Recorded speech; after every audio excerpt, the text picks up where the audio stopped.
Hi friends, we at GLC would like to take a quick moment to thank you for watching our programs on this platform, and we'd like to ask you for a little favor. Would you please go beneath this video and click the subscribe button? Did you know that by simply subscribing to the GLC YouTube channel, you can help us financially support the programs on this platform? You'll need to be signed into YouTube beforehand, but if not, simply click the subscribe button and YouTube will automatically walk you through the steps to sign in or to create an account. By taking these simple steps, you will not only ensure that you continue to receive our unique programming and gain instant access to the hundreds of videos we post, but more importantly, you'll also be telling YouTube that GLC's content is worth watching and promoting. Likewise, if you enjoyed a specific program, please click the thumbs up button below, which also helps inform YouTube that this is a program worth recommending.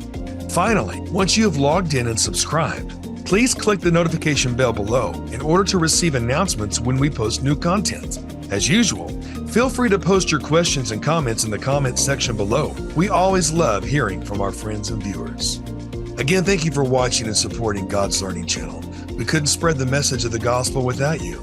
Be blessed, and we hope you enjoy the show.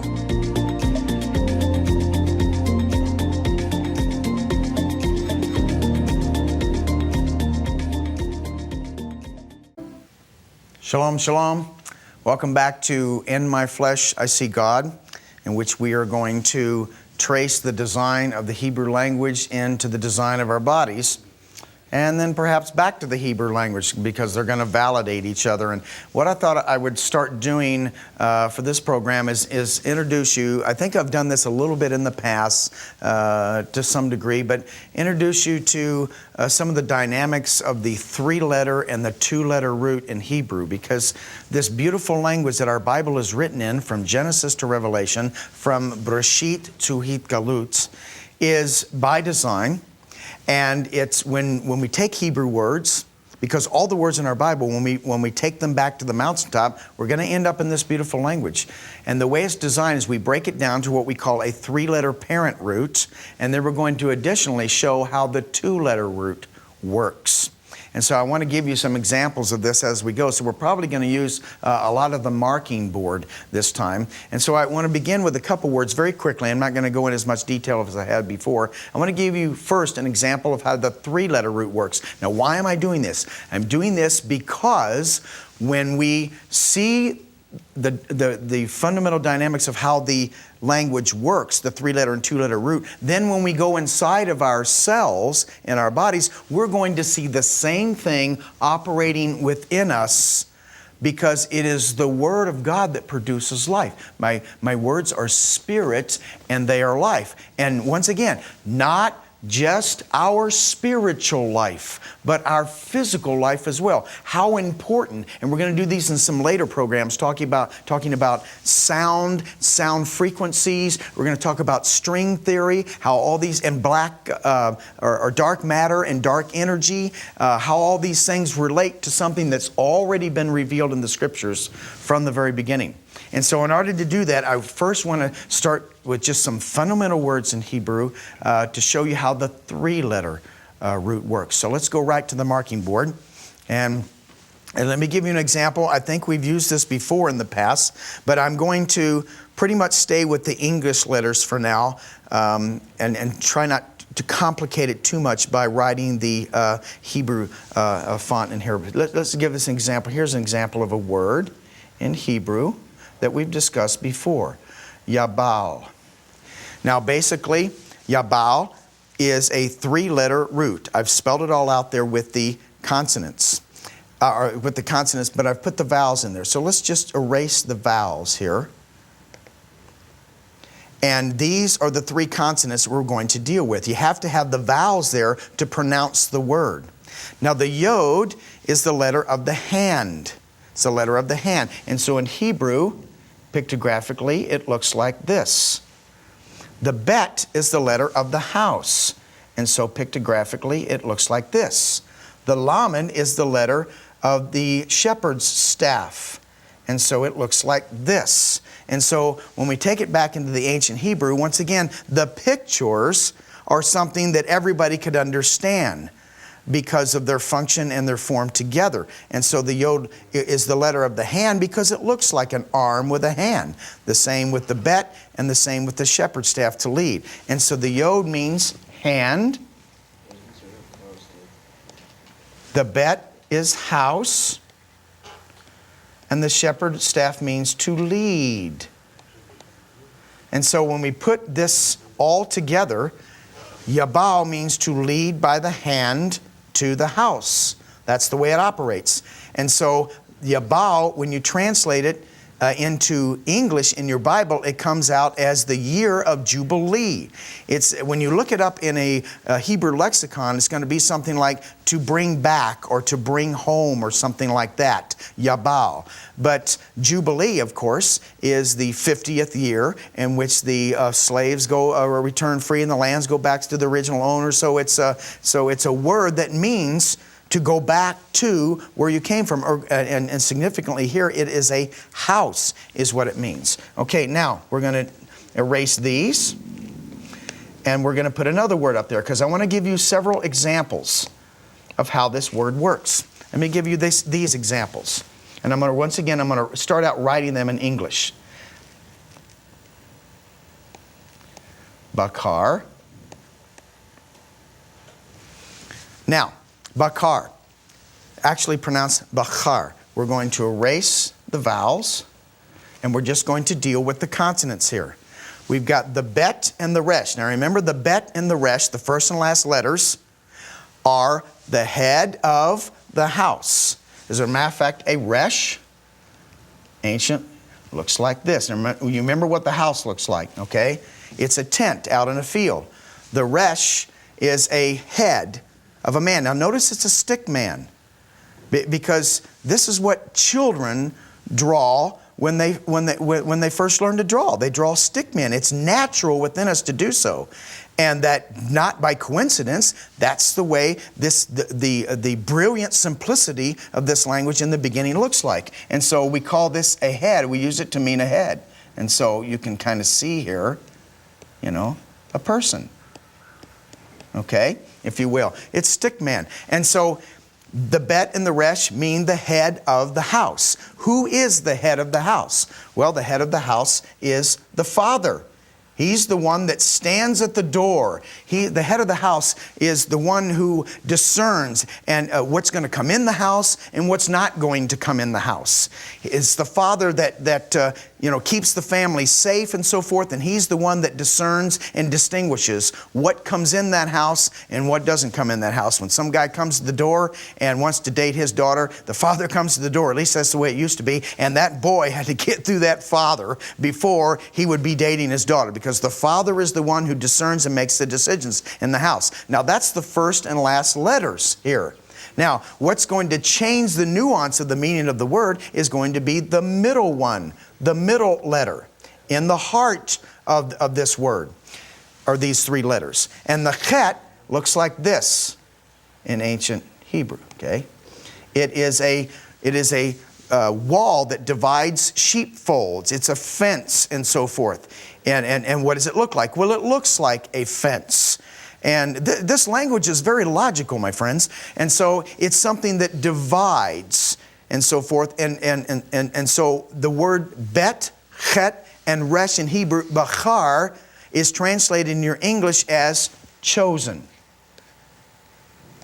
Chosen. And remember, Yeshua says, you have not chosen me, but I have chosen you. So the head of the house chooses. He separates sheep in a sheepfold. And so it ends up chosen. So with that in mind, let's give you another example of two more words that pretty much sound just like this one. As a matter of fact, if I said them and didn't articulate very clearly, you might think that all three of these words are the same things. Let's do another one. Let's do this word. Bakar. B-A-K-A-R. Now we've got the same first and last letters, head of the house, or he that discerns and distinguishes. Now we're going to remove these vowels, okay, the bet, kaf, resh. Now we're going to add in the heart of this word, the kaf. Now the ancient kaf looks like this, okay? It's a palm of a hand. And so it looks like the palm of a hand. It's different from the yod because the yod is the letter of the hand, remember? But it's the letter that works or produces energy. The kaf is the hand that blesses. The kaf is the hand that the man lays, that the father lays on the firstborn to distinguish the firstborn from who? The secondborn and the thirdborn. And so he takes the palm of his hand and he lays it on the top of the head of the firstborn son. So the Hebrew word bakar means firstborn. All we've done is change the middle letter, and that's going to change. See, it's still going to have something to do with house and head of. We've just changed the middle letter. Now, let's do one more. So I want you to fully understand how this language works. Let's do one more. Now we have this word. Notice they all sound very similar. Bakar.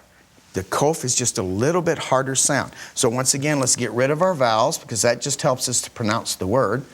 And now we have the head of the house once again. But now we've changed the middle letter. So it will still have something to do with the head of the house. All the middle letter is going to do is add something to it. Now, pictographically, we're going to take this back, and this is what this letter looks like when we take it back to the very beginning, these simple little pictures. It's called a kof, and it is the Hebrew letter that means to rise or to rise up. So every word that has a kof in it is going to have something to do with rising up. And why would you think that it's the letter that rises up? Because it's a picture of a sun coming up over the horizon. And so it will add that nuance to every word that it appears in. So bakar has something to do with the head of the house, distinguishing something rising up and so forth. And so in Hebrew, or in English, it's translated as morning. We say boker tov, for example, good morning. Because the morning is the time when the sun rises up over the horizon and you can distinguish between things now. Boker tov is a beautiful word in Hebrew. Good morning as opposed to good evening is not such a good word. Now leave that up there because we're going to do a couple more. Now I want to talk about this word because now we're going to start to get some of the background for going into our cells. The word cell in English, for example, C-E-L-L. Now, here's one of the dynamics of how language works. Either going from one syllabary or one alphabetic system to another alphabetic system, like Hebrew to Greek, or even Spanish to Italian or something like that. Or within a language, the same laws and the same exceptions to the laws happen all the time. And one of the tendencies of C and S letters, or C and K letters, is they take on harder and softer sounds. Sometimes the C is a soft sound in one language, but a hard sound in another. Even within the English language, we have the word cut, but yet we have the word circle. We have the word church, yet we have the word chiastic. And so sometimes the C softens and sometimes it becomes a harder sound, like a K sound. Like for instance, Caleb. We see the English word Caleb in our Bible, you know, one of the spies that went into the land. But yet in Hebrew, it's with a K. It's Kaf Lamed Bet. But it gets that C as we still pronounce it with a hard sound. So cell in English, if you look it up in the dictionary, it will say to complete or to contain. To complete or to contain something. To finish also is part of the meaning of, if you look it up in a dictionary. That's part of the etymology of the word. And so I submit to you that cell, which is what our bodies are made of, comes from the Hebrew word kalal. And what happened is that the C sound just got hardened, or the K sound just got softened to a C sound, and the lamed and the lamed remains the same. Now, kalal in Hebrew, which is a kaf, now remember, forget the vowels here, which is a kaf, lamed, and a lamed, looks like this. Whoops. Well, it's not drawing there. Looks like that, has a kaf, a lamed, and a lamed in it. Because in the Hebrew, the kaf and lamed is translated as to finish or to complete something. To contain or to complete something is what it means in Hebrew. And when you bring it over in the English, after it goes through some various other languages to get there, it still maintains that same meaning and has the same sound. I submit to you that you know you've traced a word back when it qualifies two criteria. It has to sound the same, and it has to basically mean the same thing. You can't just have the sound, and you can't just have the meaning, like synonyms. Words that have the same meaning are called synonyms. But that doesn't mean that they're related just because they happen to have the same meaning. Also, words have same kind of sounds, like box and box. Box meaning to wrap up something, and the other box meaning to take your fist and knock somebody in the face. They sound the same, but they're not etymologically the same. You got to satisfy both of the criterion. And so the word kala in Hebrew, if you put a lamed, because it's also the background of this word, okay, kala in Hebrew. So the root of to finish or complete is the root of this word in Hebrew, which is the Hebrew word for the bride. I don't know why that's not writing down there, but it's the Hebrew word for the bride, okay? B-R-I-D-E, bride. And so what's the meaning of a bride? A bride makes a man complete. In the beginning, when the Father created man, He said that it's not good that man be alone. It's not good that man be alone. And so He created a bride for the man. And when He did, the man was now complete. And so the meaning is the same. Of course, some people believe that when a man finds a woman, he's finished.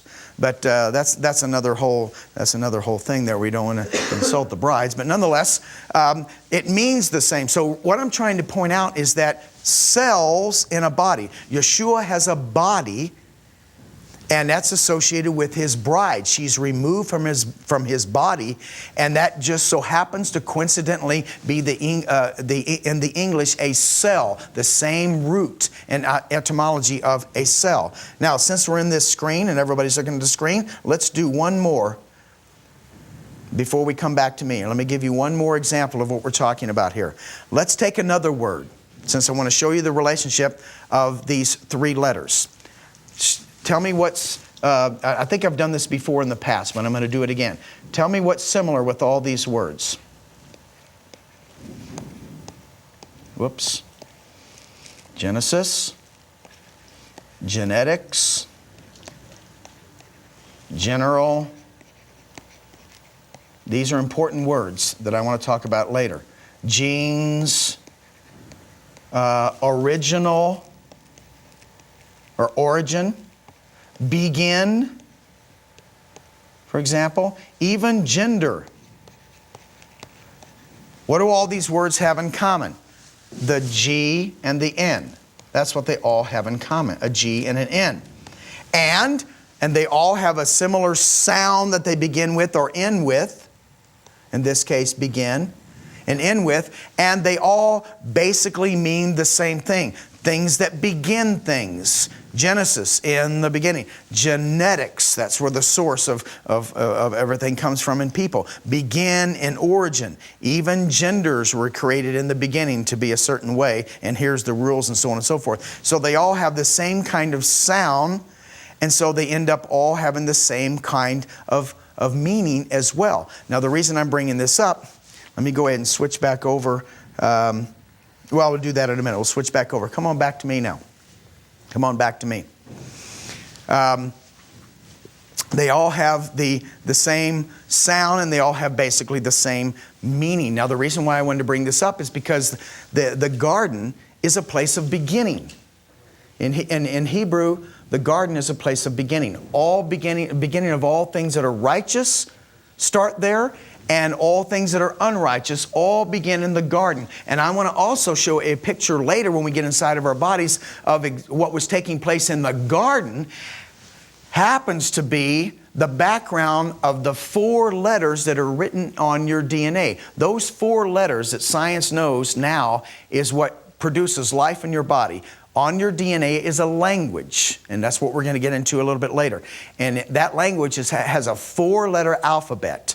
An A, a T, a C, and a G.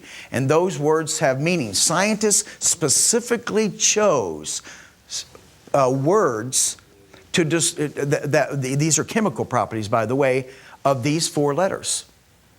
They're adenine, thymine, cytosine, and guanine. Those are the 4, and those 4 all come forth from the garden.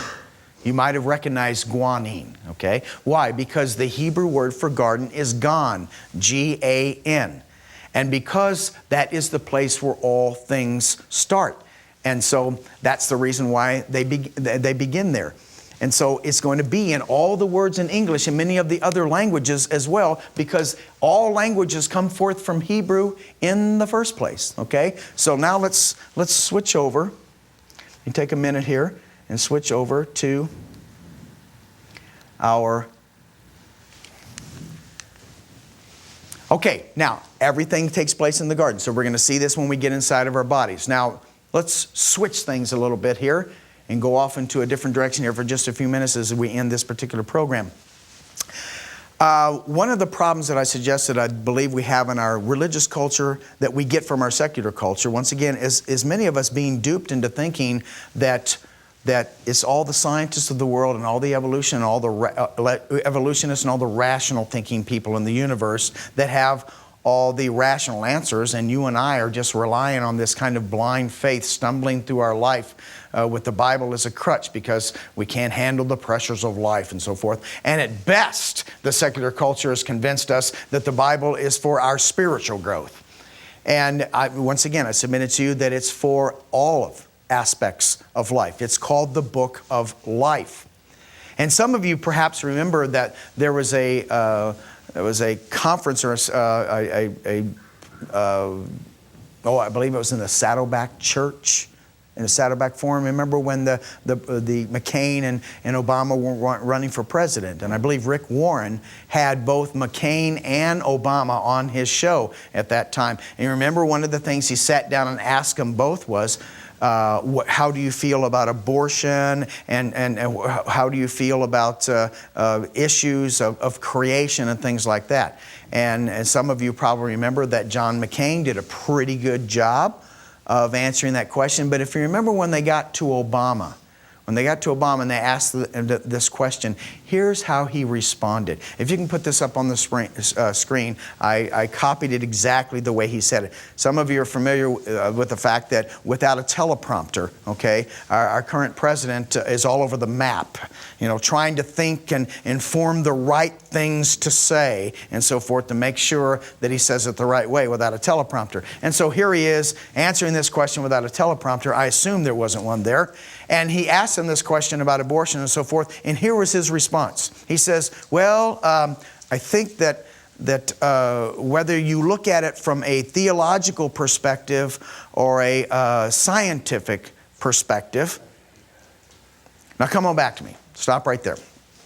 That's the problem, my friends. That's what I'm going to submit to you as the problem right there, is that we have been convinced that there's what the Bible says, and then there's what the rational thinking people of the world say, and so forth. And that's why we're having to deal with these issues of global warming and so forth, and as well. Because anytime you start to believe and follow something from a scientific perspective that comes from the Bible, then you're outside the thinking box of the true scientist in the world. So even though you can have whatever the issue is, you can have 50 scientists over here who, with letters behind their names, like P's and H's and D's and things like that, who have one set of beliefs, and you can have another 50 scientists over here with the equal amount of acronyms behind their name that believe in creation, then all of a sudden these guys are null and void over here. In other words, their scientific understanding it does not count. It's only the ones that believe in evolution. Then their degrees are valid, but the ones who have equal amount of degrees that believe in creation, their degrees are not valid. And I'm submitting to you that those days are over. We need to stand firm for what the Father has revealed to us and what we're learning through this beautiful language. Now, let's get back into the language for the few minutes that we have left here. we've done the three-letter root. We did Yabal, and we did Bakar, and Bakar, and Bakar, and so forth. And so I hope you understand the dynamics of how the three-letter root works. Generally speaking, outside letters, body of the word, inside letter, heart of the word. But Hebrew also has a two-letter root. I don't want to complicate things, so bear with me here. We also has a two-letter root. We call that the father root. Now, the father, and it has an X because the male, brings down the X and the Y chromosome. Okay? And so there's two letters there. And so the two-letter root in Hebrew has a meaning. Every two-letter root in Hebrew has a meaning, but generally it's unable to communicate a full thought. Now, what I'm saying right now is important, so I'm going to make sure I say it very slowly and say it several times. The two-letter root in Hebrew has a meaning, but generally it's unable to communicate a full thought without the third letter. In some of our past shows, I've given you examples of that. The god Set, for example, that the Hyksos worshipped. A Shin and a Tet means to surround or to wander to and fro or to whip back and forth. But generally you won't see those letters by themselves in the text. It takes a third letter in order for it to have to communicate something to you. So if we put a noon on the end of it, it's now Satan or Satan. The idea of whipping back and forth and so forth, or wandering to and fro. And so those of you who read your Bible in Hebrew, and I'm sure most of you out there do, okay? But those of you who do, you'll notice very few Hebrew words that have just two letters. As a matter of fact, the only ones that usually do are what we call particles. Particles. Now, there's a reason why they're called particles. We call them particles. They only have two letters because they're only part of the thought. And so that's why we call them particles. Particles are short little words that need another letter or need another word in order to supply the context. And that's what we're going to talk about next time, as I hope we've established the three-letter root this time, and we're going to get into the two-letter root because these are the things that are going to be in our cellular structure. Okay? So, next week, two-letter root, or next program. So in the meantime, cling to your roots, that your days may be long and that you will prosper in everything you set your hand to do. We'll see you next time. In my flesh, I see God. Shalom.